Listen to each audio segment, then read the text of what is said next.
Bagaimanapun yang harus kita jaga dalam sistem demokrasi yang ada, check and balance itu. Kalau begitu check and balance tidak ada lagi yang beroposisi, berarti demokrasi sudah selesai. Negara sudah berubah menjadi negara otoriter atau bermonarki. Ya kalau nggak ada yang oposisi, ya Nasdem ada jadi oposisi. Kalau untuk demokrasi yang sehat, tidak harus semuanya di dalam kabinet. Di dalam satu pertandingan demokrasi ada yang kalah dan menang, itu hal yang biasa.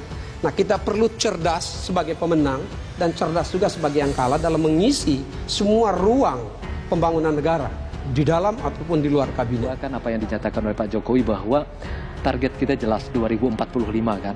2045 akan maju 5 besar negara terbesar di dunia secara ekonomi, dan itu tidak peduli lagi mengenai apakah Gerindra, apakah Nasdem, apakah ini, semuanya kan harus bersama-sama ke arah sana.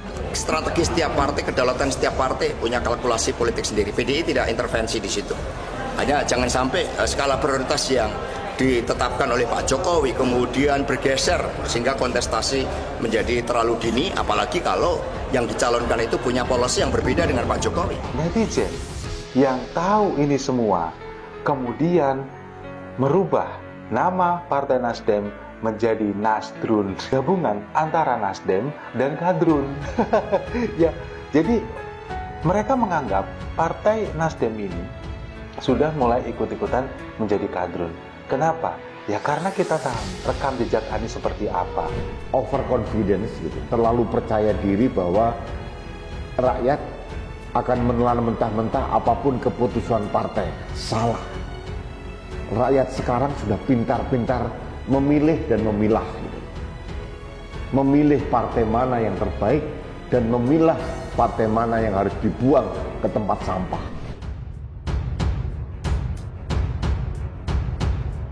Isi resolve mencuat.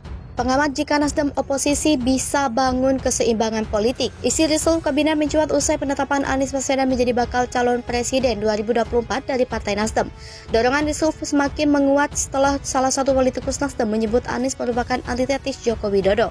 Pengamat politik di Citra Institut Yusuf Farcan mengatakan bahwa Nasdem akan memainkan peran oposisi jika Presiden Jokowi benar-benar melakukan resolve.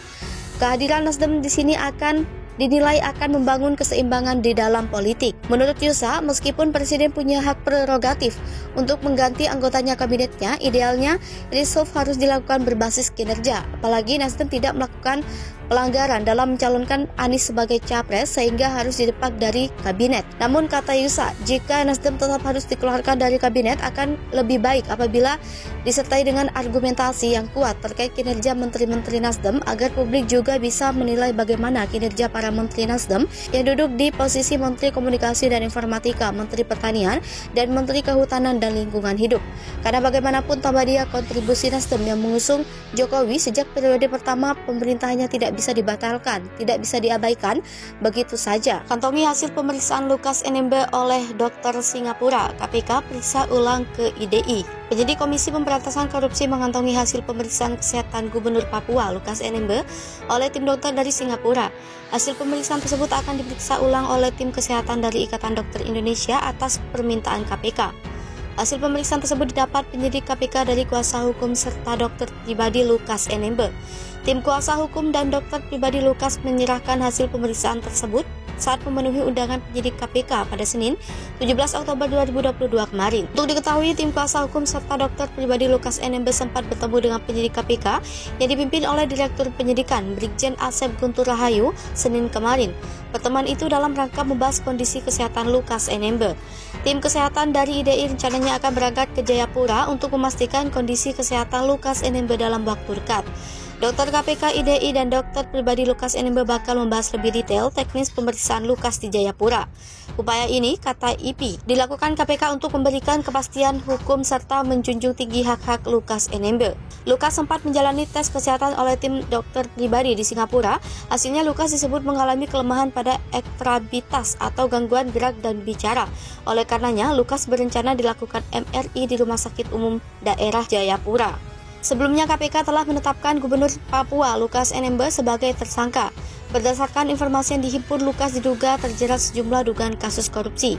Di antaranya, terkait penerimaan suap dan gratifikasi proyek di daerah Papua.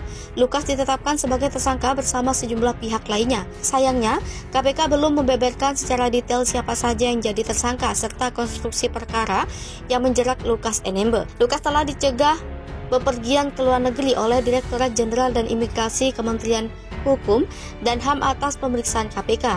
Ia dicegah bepergian ke luar negeri selama 6 bulan ke depan, terhitung mulai 7 September 2022 hingga 7 Maret 2023. Tak hanya itu, Pusat Pelaporan dan Analisis Transaksi Keuangan juga sudah memblokir rekening milik Lukas NMB dan pihak-pihak yang terkait. Pemblokiran dilakukan karena PPATK menemukan ada transaksi keuangan yang janggal atau mencurigakan.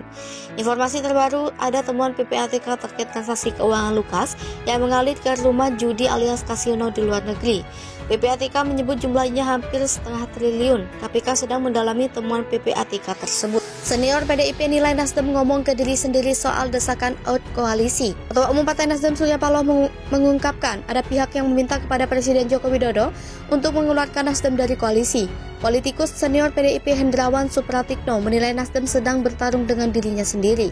Menurut Hendrawan, keputusan Surya Paloh dan Nasdem menyangkut masa depan partai melalui pemikiran yang panjang. Keputusan Nasdem terbaru menyongsong 2024 adalah mencapreskan Anies Baswedan. Legislator bidang keuangan ini mengingatkan bahwa keputusan Nasdem pasti ada konsekuensinya.